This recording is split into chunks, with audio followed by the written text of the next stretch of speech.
Hi welcome to my channel. இன்றைக்கி மாமா பொண்ணு கல்யாணத்துக்கு தான் போயிட்டுருக்கோம். என் ஹஸ்பண்ட் வரலன்னு சொல்லியிருந்தாங்க, வேலை இருக்குன்ட்டு. அப்புறம் சரி ஓகே நாங்கள் தனியாக போகிறோன்றதுக்காக ஓகே அப்படின்னு சொல்லிட்டாங்க. சரி அம்மா தம்பி எல்லோரும் வரேன்னு சொல்லியிருந்தாங்க. அவங்க வர வரைக்கும் தாம்பரத்தில் வெயிட் பண்ணிகிட்ருந்தோம். ஒரே பசி எடுத்துருச்சு. சரி ஓகே சாப்பிட்டுட்டு கிளம்பிடுவோம் அப்படின்னு சொல்லிட்டு போயிட்டு பிரியாணி வாங்கி சாப்பிட்டுட்டு அப்படியே பொறுமையாக நடந்து வந்துட்டுருந்தோம். தாம்பரம் ஜெயச்சந்திரனுக்கு தான் வந்துட்டுருந்தோம். வந்துட்டு இருக்கும்போது பொண்ணு கம்பல் பார்த்துட்டு என் அப்பா எனக்கு கம்பல் வேணும் அப்படின்ட்டு கேட்டுட்டு இருந்தா. சரி ஓகேன்ட்டு எங்கள் ஹஸ்பண்ட் என்ன பண்ணாங்க, வாங்கி கொடுத்தாங்க. வாங்கி கொடுத்துட்டு அப்படியே ஜெயச்சந்திரன் வந்துட்டோம். அம்மாவும் வந்துட்டாங்க. உள்ளே போயிட்டு கொஞ்சம் பர்ச்சேசிங் பண்ண வேண்டியது இருந்தது. அதுக்கு தான் உள்ளே போயிட்டு பர்ச்சேஸ் பண்ணிவிட்டு அப்புறம் வெளியே வெயிட் பண்ணிகிட்ருந்தோம். இன்னும் எங்கள் சிஸ்டரும் பிரதரும் வரல, அதனால் வெயிட் பண்ணிகிட்ருந்தோம். அப்புறம் வெயிட் பண்ணி வந்துட்டாங்க. வந்த உடனே சரி ஓகே கிளம்பிடுவோம். ட்ரெயினில் தான் எல்லோரும் கிளம்பிட்டோம். செம்ம ஜாலியாக இருந்தது. ரொம்ப நாள் கழித்து எல்லோரும் ஒன்றா போயிட்டுருந்தோம். அப்புறம் மாமா வீட்டுக்கிட்ட வந்தாச்சு. மாமா வீடு எங்கே இருக்குன்னா வண்ணாரப்பேட்டை. அங்கே போயிட்டு சரி அத்தை நலங்கு வைக்கணும்ல, அம்மா தான் வைக்கணும் ஓகேன்னு சொல்லிவிட்டு அம்மா தான் நலங்கு வைக்கிறதுக்கு ரெடி பண்ணிகிட்டு இருந்தாங்க. நாங்களும் கூட ஹெல்ப் பண்ணி நலங்கெல்லாம் வச்சு முடிச்சிட்டோன்னே மெஹந்தி ஃபங்க்ஷன் இருந்தது. அப்புறம் மெஹந்தி போட ஆளுங்களும் வந்திருந்தாங்க. அப்புறம் எல்லாரும் சேர்ந்து 2 கையிலையும் மெஹந்தி போட்டுக்கிட்டோம். சூப்பராக போட்டிருந்தாங்க மெஹந்தி. அழகாக போட்டுட்டு அப்புறம் மாடியில் நல்லா டான்ஸ் ஆடிட்டு கல்யாண பொண்ணை நல்லா கலாய்ச்சிட்டு சூப்பராக இருந்துச்சு. ரொம்ப ஃபன்னாக போயிடுச்சு அன்றைக்கி நைட்டு. சான்ஸே இல்லை. வீட்டில் இருக்கிறத விட நம்ம வெளியே ஃபங்க்ஷனுக்கு போகும்போது நம்ம ஃபீலிங்ஸ் எல்லாத்தையும் மறந்துட்டு ஜாலியாக இருக்கும்.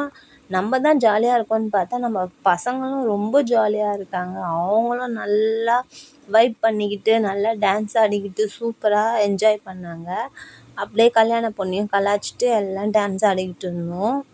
அப்புறம் டான்ஸ்லாம் ஆடி முடிச்சுட்டு மெஹந்தி போட உக்காந்தேன். என் கைக்கு தான் ஃபஸ்ட்டு மெஹந்தி போட்டுக்கலாம் அப்படின்னு சொல்லிட்டு சாப்பிட்டெல்லாம் மெஹந்தி போட உக்காந்து நல்லா டிசைன்லாம் போட்டுக்கிட்டோம். என்ன ஒன்று என்னால் ஒரு கையில் தான் போட முடிஞ்சுது. எங்கள் சித்தி பசங்கள்லாம் 2 கையில் போட்டுக்கிட்டாங்க. ஏன்னா அவங்களுக்கு மேரேஜ் ஆகலை. நம்மளுக்கு தான் மேரேஜ் ஆகி 2 பசங்க இருக்குல்ல, அவங்கள பார்க்கணும். அதுக்காக எனக்கு ஒரு கையில் போதும் அப்படின்னு சொல்லிட்டு ஒரு கையில் மட்டும்தான் நான் போட்டுக்கிட்டேன். போட்டுக்கிட்டதுக்கப்புறம் மற்றவங்களும் எல்லோரும் போட்டுக்கிட்டாங்க. ஒருத்தராக வெயிட் பண்ணி தாங்க போட்டோம். ஏன்னா அவங்க கொஞ்சம் ஸ்லோவாக போட்டாங்க.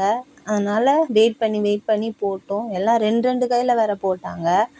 அப்புறம் போட்டு முடிச்சுட்டு ஃபைனலாக என் கைக்கு இந்த மெஹந்தி தான் டிசைன் போட்டிருந்தாங்க. சூப்பராக இருந்துச்சு. மறுநாள் காலையில் பார்த்திங்கன்னா சூப்பராக செவந்திருந்தது. சூப்பராக இருந்தது. அப்புறம் தூங்கி ரெஸ்ட் எடுத்துகிட்டு காலையில் கல்யாணத்துக்கு கிளம்பிட்டோம். காலையில் இப்போது காரில் கல்யாணத்துக்கு தான் போயிட்டுருக்கோம். கல்யாண பொண்ணு கூட போயிட்டு இங்கே பெசன்ட் நகரில் தான் மேரேஜு. ஓகே சொல்லிவிட்டு பெசன்ட் நகரில் இறங்கிட்டு அங்கே சாமியெல்லாம் பார்த்துட்டு அங்கே வெளியே வெயிட் பண்ணிகிட்ருந்தோம். வெளியே தான் மேரேஜு சொல்லிட்டாங்க, உள்ளெல்லாம் கிடையாதுன்ட்டு. வெளியே தான் ரோட்லேயே நிற்க வச்சு மேரேஜ் பண்ணுறாங்கங்க. அப்புறம் பொண்ணு மாப்பிள்ளைக்கிட்ட மாலையை கொடுத்து மாற்ற சொன்னாங்க. அப்புறம் மாற்றி முடித்த உடனே அப்புறம் தாலி கட்டுற ஃபங்க்ஷன் இருந்துச்சு. அதுக்கப்புறம் தாலியும் கட்டி முடிச்சிட்டாங்க. தாலியும் கட்டி முடிச்சதை பார்த்த உடனே சரி ஓகே அப்படி சொல்லிட்டு சாப்பிட்ணும் அப்படின்னு சொல்லிட்டு சரி ஓகே எங்கள் மாமா பையன் டோக்கன் கொடுத்தான். பக்கத்தில் ஒரு ஹோட்டலில் தான் டிஃபன் சொல்லியிருந்தாங்க. சரி ஓகேன்ட்டு அது கொடுத்தோடனே போய் சாப்பிட்டுட்டுலாம் வந்துட்டு பக்கத்தில் பீச் இருக்கு, போகாமல் இருப்போமா, போயிட்டுருந்தோம். அங்கே போகும்போது மீன் ஃப்ரெஷ்ஷாக பிடிச்சி அப்போ தான் எடுத்துகிட்டு இருந்தாங்க. எங்கள் ஹஸ்பண்டு வாங்கிடலாமா, வீட்டுக்கு போயிடலாம் இப்படின்னாரு. இல்லை ஃபங்க்ஷன் இருக்குது, ஃபங்க்ஷன் முடிச்சுட்டு தான் போகணும் அப்படின்னு சொல்லியிருந்தேன். அப்புறம் பசங்க நல்லா பீச்சில் என்ஜாய் பண்ணாங்க. என்ஜாய் பண்ணி முடித்தோடனே எங்கள் சித்தி பொண்ணு இருக்காளே சரியான ஃபோட்டோ பைத்தியம் அவள். அப்பப்போ அங்கங்கே நின்று ஃபோட்டோன்னு ஒரே ஃபோட்டோ எடுத்து அப்புறம் சாயந்தரம் ரிசப்ஷனுக்கும் ரெடி ஆகியாச்சு.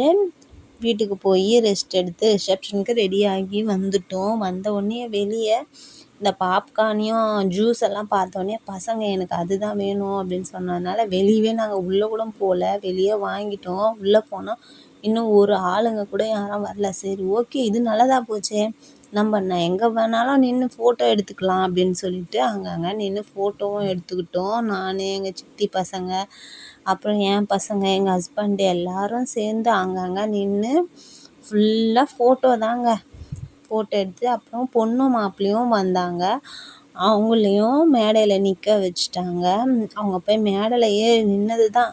அப்புறம் நிறையா பாட்டு போட்டோடனே என் பசங்களுக்கு நிற்க முடியல, போய் ஆட போயிட்டாங்க. என் தம்பி பொண்ணும் என் பொண்ணும் சேர்ந்து செமையாக டான்ஸ் ஆடிக்கிட்டு இருந்தாளுங்க. அவங்க தான் கூச்சப்படாமல் ஆடுறாங்க. என் பையன் ரொம்ப கூச்சப்படுறான். பொம்பளை பசங்களே கூச்சப்படாமல் டான்ஸ் ஆடுது. என் பையன் ரொம்ப அப்படியே கூச்சப்பட்டுட்டு அப்படியே உக்காந்துட்டான். என் பொண்ணு டேய் அண்ணனை கூட்டிகிட்டு போயிட்டு ஆட வைம்மா அப்படின்னு சொன்னவொடனே அவளை பிடிச்சி இழுக்கிறா. அவன் போகவே மாட்டேங்கிறான். அப்புறம் அவங்க ஆடுறத பார்த்தோன்னே அவனுக்கு என்ன ஆச்சோ தெரியல, சரின்ட்டு அவனும் போய் ஆட போயிட்டான். அவனையும் கையை பிடிச்சி என் பொண்ணு இழுத்து அவனை எனர்ஜி பண்ணி எப்படியும் ஆட வச்சுட்டா அவனை. அப்புறம் நல்லா ஃபன் பண்ணிக்கிட்டு அவங்க நிற்கவே இல்லை. என் பையன் என்னடா கூச்சப்பட்டவனா இப்படி போய் ஆடுறான்ற அளவுக்கு ஆட ஆரம்பிச்சிட்டான். அப்புறம் என் தம்பி பொண்ணு, என் பொண்ணு, அதுக்கப்புறம் என் பையன் 3 பேரும் சேர்ந்து செம்மையாக என்ஜாய் பண்ணாங்க. நல்லா டான்ஸ் ஆடினாங்க. இதில் என்ன ஒரு அதிசயம்னா எங்கள் சித்தி பாருங்கள் எப்படி குத்தாட்டம் போடுதுன்ட்டு. செம்ம ஜாலியாக டான்ஸ் ஆடிட்டுருந்தோம். என்னையும் ஆட சொன்னாங்க. நான்லாம் ஆட மாட்டேன்ட்டேன். அப்புறம் சாப்பாட்டுக்கு பசி எடுக்க ஆரம்பிச்சிடுச்சு. சரி சாப்பிட போயிடலாம் அப்படின்னு சொல்லிட்டு சாப்பிட போயிட்டோம். போய் இடம் பிடிச்சி எப்படியோ உக்காந்துட்டோம். பந்திக்கு முந்தினா தாங்க சாப்பாடுலாம் கிடைக்கும். அதனால் போயிட்டு சாப்பாடு சாப்பிட்லாம் அப்படின்னு சொல்லிட்டு உக்காந்துட்டோம். பிரியாணி வச்சாங்க. பார்த்த உடனே பசி இன்னும் தூண்ட ஆரம்பிச்சிடுச்சு. கறியெல்லாம் பார்த்திங்கன்னா ரொம்ப சாஃப்டாக வெந்திருந்ததுங்க. டேஸ்ட்டும் சூப்பராக இருந்துச்சு. அதுக்கப்புறம் ஒரு க்ரீன் சில்லின்னு சொல்லிட்டு வச்சுருந்தாங்க. அந்த க்ரீன் சிக்கன் பார்த்திங்கன்னா சூப்பராக இருந்தது. அதுவும் சாப்பிட்டுட்டு அதுக்கப்புறம் வீட்டுக்கு கிளம்பி வந்துட்டோம். பாய்.